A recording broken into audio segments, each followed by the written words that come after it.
Hi guys, welcome to the channel. मैं हूं संकेत जैन और इस चैनल में हम लोग SCMP को डिस्कस करते हैं और कवर करते हैं। SCMP के अंदर मैंने रिसेंटली एक वीडियो इस चैनल के ऊपर अपलोड किया था जहां पे हम लोग डिस्कस कर रहे थे कि study material which is applicable for May 21 attempt and further on, उसमें क्या एडिशंस आए हैं, इंस्टीट्यूट ने क्या चेंजेस किए हैं और इन चेंजेस के ऊपर मैंने आपको एक लिस्ट बनाकर दे दी थी। Now we want to discuss कि वो चेंजेस क्या थे, वो टॉपिक्स क्या हैं और हमारे लिए कितने ज़्यादा रेलेवेंट हैं और एग्जाम पॉइंट ऑफ व्यू से कितने ज़्यादा इंपॉर्टेंट है। तो हम लोग एक एक करके सारे टॉपिक्स को डिटेल में अंडरस्टैंड भी कर लेते हैं, right? So that your updated portion is also covered. So this is the amendment class and before we begin with the discussion, मैं चाहता हूँ कि आप लोग उस लिस्ट को साइड में ओपन करके रखिए तो और ज़्यादा बेहतर हो जाएगा।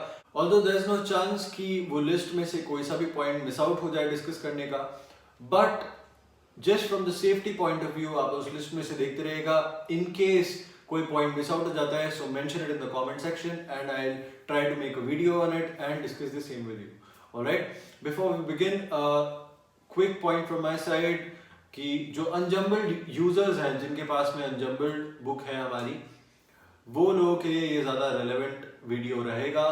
The others who do not use unjumbled, आपके पास में जो relevant material हो या फिर आपके पास में study material हो तो आप उसमें उस particular topic पर जाकर ये addition कर सकते हैं just in case you want to do.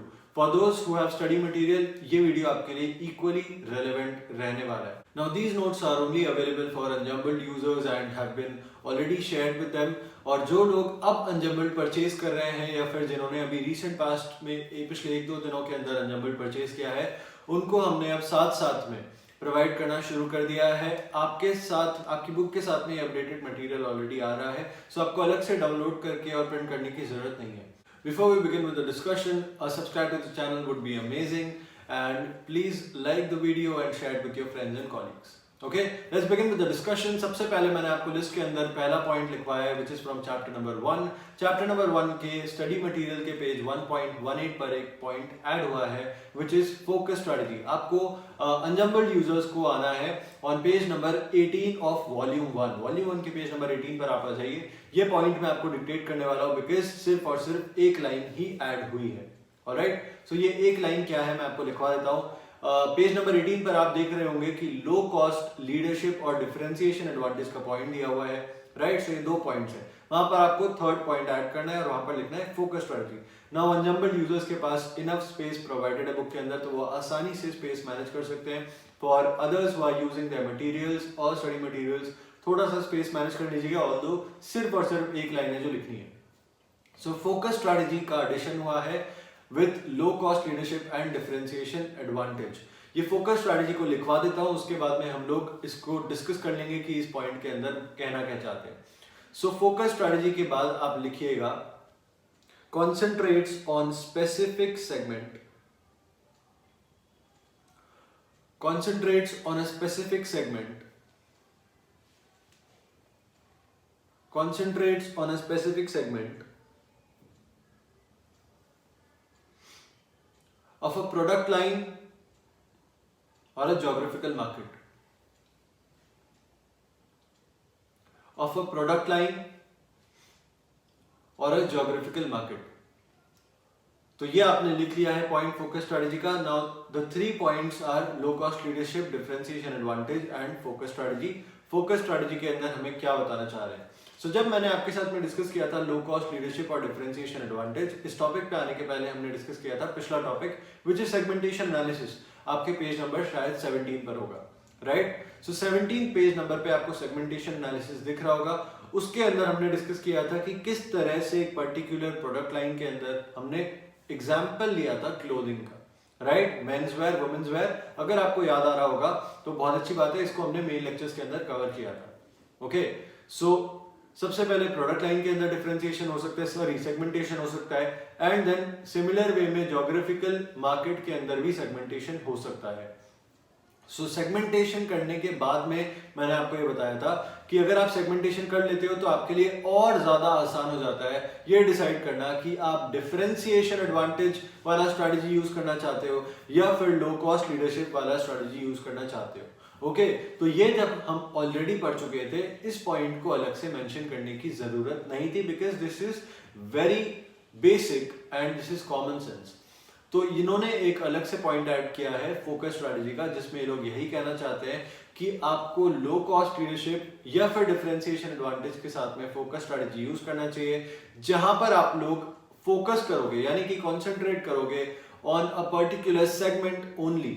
जिस सेगमेंट में आप जाना चाहते हो, जिस पर्टिकुलर बायर ग्रुप को आप टारगेट करना चाहते हो, उसी बायर ग्रुप को टारगेट करने के लिए आपको सेगमेंटेशन यूज करना चाहिए, which is nothing but segmentation analysis and has been given the name of focus strategy. और फोकस स्ट्रेटजी के अंदर आपको सिर्फ और सिर्फ सेगमेंटेशन करना है on the basis of product line या फिर ज्योग्राफिकल मार्केट, एंड देन आपको उस पर्टिकुलर सेगमेंट के ऊपर फोकस करके अपना स्ट्रेटजी यूज करना है।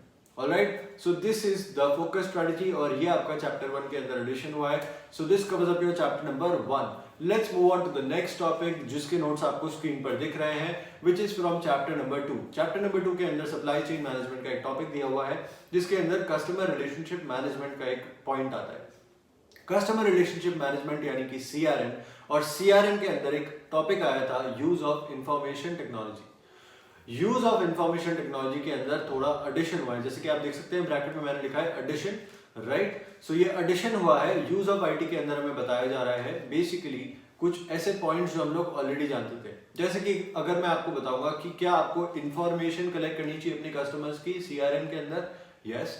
Do you have to use it, yes. And उससे हमें क्या बेनिफिट मिलेगा, क्योंकि हम लोग अपने कस्टमर्स को बेहतर जान पाएंगे तो बेटर कम्युनिकेट कर पाएंगे, और बेटर कम्युनिकेट कर पाएंगे तो अपना रिलेशनशिप और ज्यादा बिल्ड होगा, स्ट्रांग होगा, हम लोग रिटेन अच्छे से कर पाएंगे अपने कस्टमर्स को, right. This is nothing but CRM, और ये हमारा बहुत ही बेसिक सा सीआरएम का कॉन्सेप्ट है। बट इसके अंदर इंफॉर्मेशन टेक्नोलॉजी कैसे प्ले करता है, उसके लिए इन्होंने थोड़े से टर्मिनोलॉजीज यहाँ पर ऐड किए हैं, और वो टर्मिनोलॉजीज को आपको याद कर लेना चाहिए। There are nothing but 3 terminologies. So 3 terminology में सबसे पहले आता है फर्स्ट डोमेन के अंदर information systems. Information system is the first terminology. और इंफॉर्मेशन सिस्टम क्या होता है कि आपको सिर्फ और सिर्फ एडिक्वेट इंफॉर्मेशन कलेक्ट करनी है अपने कस्टमर्स की, राइट। तो इसमें इंफॉर्मेशन टेक्नोलॉजी कैसे रोल प्ले कर सकता है। So for example, because everything is online, आप लोग जब वेबसाइट पे जाते हो, किसी वेबसाइट को विजिट करते हो, तो वहां पर कुकीज इनेबल्ड होती है, वो आपका डेटा कलेक्ट कर रही होती है, राइट। सो आपका आईपी एड्रेस उसने नोट कर लिया कि आप इस वेबसाइट पर आए थे, किस टाइम पर आए थे, कब आए थे, और आपने किस कैटेगरीज में जाके सर्च किया, या फिर आप कौन से प्रोडक्ट को व्यू कर रहे थे। तभी तो आप लोग जब वापस जाते हो तो आपको वो प्रोडक्ट पहले दिखाई देता है, राइट। या फिर उसको इस तरह से भी यूज करते हैं कि आपके मार्केटिंग के प्रेफरेंसेस चेंज हो जाते हैं। जैसे कि आपने कोई प्रोडक्ट को व्यू किया, आजकल तो हम लोग अगर कोई प्रोडक्ट का नाम ले रहे हैं या फिर पर्टिकुलर चीज का नाम ले रहे हैं, तो वो भी हमें दिखाई पड़ता है अपने एडवर्टाइजमेंट्स में। इंस्टाग्राम यूज करता है इस तरह से, फेसबुक यूज करता है, और सोशल मीडिया इस तरह से चलता है जहां पर हमें मार्केटिंग दिखाई जाती है। इनफैक्ट अब तो गूगल भी करता है, ओके। सो इस तरह से मार्केटिंग के लिए यूज होता है डेटा। और अगर मार्केटिंग के लिए नहीं भी करना है तो सीआरएम के लिए तो यूज होता ही है, क्योंकि जब मैं वापस से उस वेबसाइट पर विजिट करूंगा तो मुझे सबसे पहले वो प्रोडक्ट दिखाया जाएगा, ताकि अगर मैंने मन बना लिया होगा उसको परचेज करने का, तो मेरे परचेज करने के लिए वो आसान हो जाएगा, बिकॉज मुझे सबसे पहले वही प्रोडक्ट दिख रहा होगा। सेकेंडली, मुझे ये दिखाई देगा कि इन्होंने इस तरह से मुझे वापस से प्रोडक्ट्स दिखाए जिस तरह से मेरी प्रेफरेंस रही थी, यानी कि उसने मेरे प्रेफरेंस के हिसाब से। जनरली होता है ना, हम लोग फिजिकल मार्केट पर जाते हैं, फिजिकल शॉप पर जाते हैं, तो वहां पर जो दिखाने वाले भैया होते हैं, अगर हमारे जान पहचान के हो जाते हैं, तो उन्हें हमारा प्रेफरेंस और हमारा टेस्ट पता चल जाता है, राइट। तो पहली बार हम लोग परचेज करने गए, उन्होंने हमारे प्रेफरेंस और टेस्ट को समझ लिया। नेक्स्ट टाइम से हम लोग जब जाएंगे तो वो अपने टेस्ट के अकॉर्डिंग ही सामान दिखाएगा, ओके। सो वही चीज अब ऑनलाइन भी हो रही है, इसमें इंफॉर्मेशन टेक्नोलॉजी यूज होती है। सो आईटी का यहाँ पर इस तरह से रोल आ जाता है। नाउ व्हेन ऐसे कि इन्होंने इस तरह से यूज किया, इसके लिए टर्म लिया है इंफॉर्मेशन मैनेजमेंट। और इंफॉर्मेशन मैनेजमेंट क्या होता है कि हमें ऑलरेडी ये पढ़ चुके हैं कि जो इंफॉर्मेशन हमने कलेक्ट की है वो अपने ऑर्गेनाइजेशन के अंदर सारे के सारे फंक्शंस को देना है, सारे के सारे फंक्शंस को प्रोवाइड करना है, सारे डिपार्टमेंट्स को प्रोवाइड करना है, राइट। क्योंकि पूरा ऑर्गेनाइजेशन के अंदर जितने अलग अलग तरह के फंक्शंस और डिपार्टमेंट्स हो रहे हैं, वो सारे आइसोलेशन में वर्क नहीं कर रहे हैं, वो सब एक साथ काम करते हैं, जिसकी वजह से ऑर्गेनाइजेशन रन होता है और ऑर्गेनाइजेशन अपने ऑर्गेनाइजेशनल गोल को अचीव करने के लिए मूव ऑन करता है, राइट। तो वो अचीव कराने के लिए अपने को जो अपने कस्टमर्स का इंफॉर्मेशन है वो सभी को प्रोवाइड करना चाहिए, ताकि जिन लोगों के लिए जो रेलेवेंट इंफॉर्मेशन होगा वो उसको ले लेंगे और उसको यूज कर लेंगे अपने अपने काम के लिए। Alright, so that is nothing but information management, और यहीं से अपना यूजर एक्सपीरियंस इंप्रूव होता है और इसके अंदर आता है इंफॉर्मेशन टेक्नोलॉजी का पूरा रोल प्ले। ये मैंने आपको ऑलरेडी एक्सप्लेन कर दिया। सो इंफॉर्मेशन टेक्नोलॉजी के साथ में कैसे आईएस और आईएम यानी कि information systems and information management को लिंक किया। Information system is the first domain, then comes your information management which is the second domain, and इसमें यूज कर रहे हैं information technology which is the third domain. तो ये अपने को कवर करते हुए दिख गया। इसके बेसिस पर डेफिनेटली अपने लिए और आसान हो जाता है ये समझना कि हमें कॉस्ट लीडरशिप लगाना है या फिर डिफरेंशिएशन एडवांटेज लगाना है, और हम लोग अपना सेगमेंटेशन भी आसानी से कर सकते हैं। तो फोकस स्ट्रेटजी भी यहाँ पर लगाना आसान हो जाता है। So this covers up your use of IT. यहाँ पर अपना चैप्टर नंबर 2 भी कवर हो जाता है। Let's move on to the next topic. Now the next topic is prerequisites of cost control, which is from chapter number 4, यानी कि chapter number 3 में कोई addition हुआ ही नहीं। Chapter number 4 prerequisites of cost control में हमें बहुत ही बेसिक सा पॉइंट बताया जो कि अपने पूरे सब्जेक्ट को एक शॉर्ट मैनर में थोड़ा बहुत एक्सप्लेन कर देते हैं। राइट, सो समझते हैं सबसे पहले अपने को क्या बताया।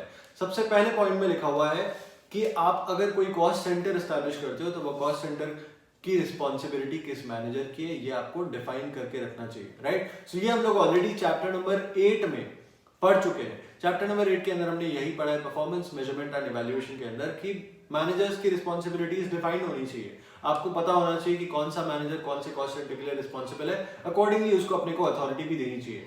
This covers up your point number 1। Point number 2 के अंदर हमें बताया कि अगर आप लोग कॉस्ट को कंट्रोल करने की कोशिश कर रहे हो तो आपको सबसे पहले टारगेट सेट करना चाहिए। टारगेट अगर आप सेट नहीं कर रहे हो तो आपको कैसे पता चलेगा कि आपको कितना ज्यादा कॉस्ट को कंट्रोल करना है। राइट, सो टारगेट सेट करना बहुत ज्यादा जरूरी है। नाउ टारगेट्स किस तरह से सेट करते हैं वो हम लोग चैप्टर नंबर 11 में पढ़ चुके हैं।